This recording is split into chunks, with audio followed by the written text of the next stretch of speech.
Cette organisation non gouvernementale Kevin lutte contre la drépanocytose est née sous l'initiative de Madame Kanalina Kangbade Germain, qui après avoir fini sa licence en travail social, laquelle était sanctionnée par un mémoire intitulé ayant eu elle-même un enfant drépanocytaire du nom de Kevin qui est décédé en 2016 à l'âge de 21 ans. Elle a pris l'initiative, après être devenue assistante sociale, de réunir les gens à travers l'ONG Kevin lutte contre la drépanocytose, dont le but serait d'accompagner les personnes souffrant de maladies chroniques en général et la drépanocytose en particulier. Elle explique.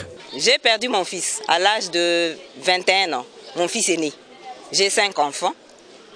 C'est l'unique garçon qui était anémique. Et quand j'ai vu, quand il est décédé, ça m'a vraiment troublé.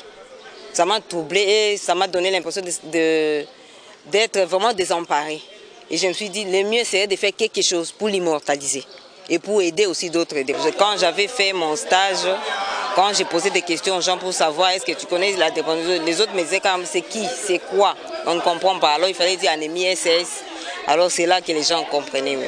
Pour commencer, il n'y a pas une loi qui protège les drépanocytaires, il n'y a pas une loi.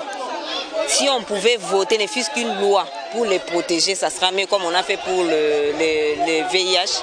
Pour la tuberculose, ils bénéficient des intrants qu'on leur donne, mais les drépanocytaires n'en bénéficient pas.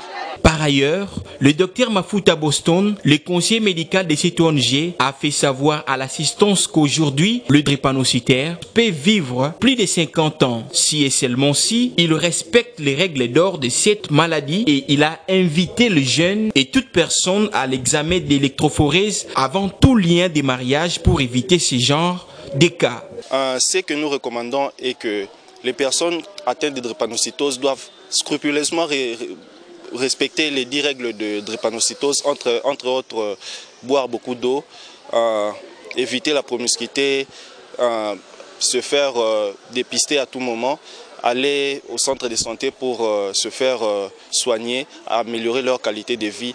Bon, ce que je peux dire à ces jeunes qui se préparent pour la vie des mariages, de se faire dépister avant.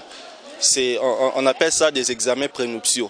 Donc faire les tests d'électrophorèse pour savoir leur état, s'ils sont AS ou SS, et pouvoir éviter plus tard avoir des complications, avoir un enfant atteint de drépanocytose. Il faut signaler que l'ONG Kevin lutte contre la drépanocytose promet dans les jours à venir la sensibilisation de jeunes au dépistage volontaire et à la prudence lors du choix d'un partenaire de vie.